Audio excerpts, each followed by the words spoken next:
Want to begin with live pictures out of London. St. Thomas's Hospital in London. That's the very hospital where the British Prime Minister Boris Johnson was treated for coronavirus during the first wave. Of course, now the world well into the second wave, and today, as the world responds to the pandemic, a very big moment.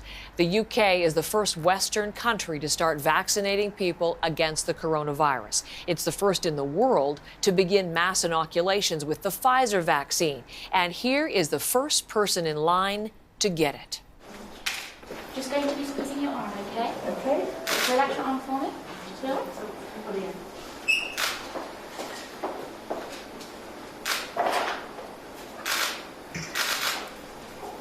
All done.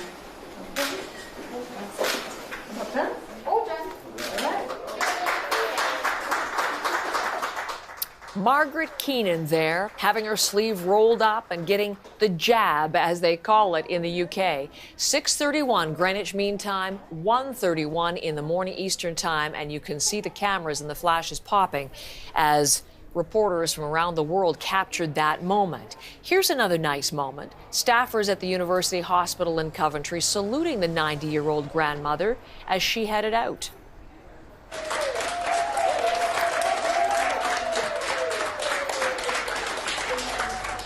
You can't see the smile, but you know it's there under her mask. Margaret Keenan, the first in the world, outside of clinical trials, of course, to get the Pfizer vaccine. Our coverage begins live in London with Cindy Palm. And Cindy, let's talk more about that big moment. There's a lot of emotion among health officials in the UK about now the vaccine program beginning. They're calling it V-Day there, I understand, a very significant turning point. A very significant turning point indeed. Good morning, Heather. Margaret, this was an early birthday present for her as she turns 91 next week, and she spoke out after getting the shot. Take a listen. Now I've done it, and hopefully it'll help other people to come along and do as I did. You know, try and do the best to get rid of this terrible thing. She will have to return to her local hospital in central England to get a second shot because the Pfizer vaccine does require 2 shots 3 weeks apart. And all across the UK, people are getting vaccinated. We've also heard from the second person to get the vaccine. He is 81 years old, and his name is William Shakespeare. Take a look. Groundbreaking, I think. It could make a difference to our lives from now on, couldn't it? So most people, though, will only be getting vaccinated in the new year. They're focusing on the elderly right now, as well as frontline healthcare workers. The UK has ordered enough vaccines to vaccinate about a third of the population.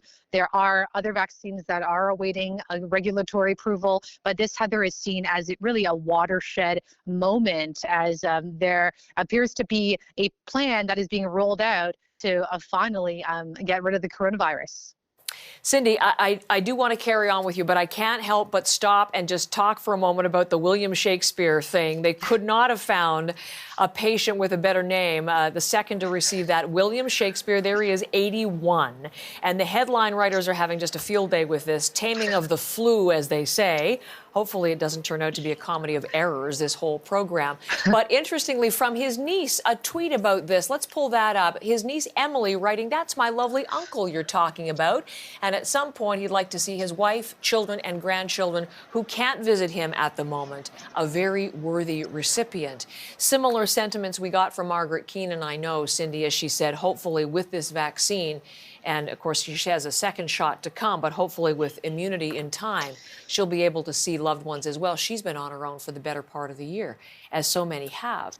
She was very keen to roll up that sleeve. Some people not so much. There's a real concern about vaccine hesitancy and a lack of trust. The UK addressing that head on this morning, Cindy. That's right. Prime Minister Boris Johnson visited a hospital here in England, urging people to get the shot because of the concern of the government that a lot of people will refuse to do so as it is not mandatory. Take a listen to what he said. There are those obviously who feel that a vaccine is something they object to politically or for ideological reasons or for medical reasons, I think they're totally wrong. I know that there are loads of people who count themselves anti-vaxxers. That's totally the wrong approach. It's safe, it's the right thing to do. It's good for you and it's good for the whole of the country.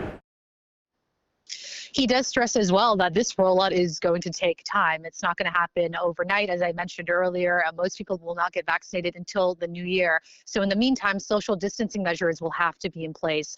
But there now appears to be a timeline, too, because the UK Health Secretary, Matt Hancock, said that he hopes life will start to return to normal by spring and finally bring this pandemic to an end. Heather. Cindy, thank you. Live in London as the world focuses on what is happening in the UK today.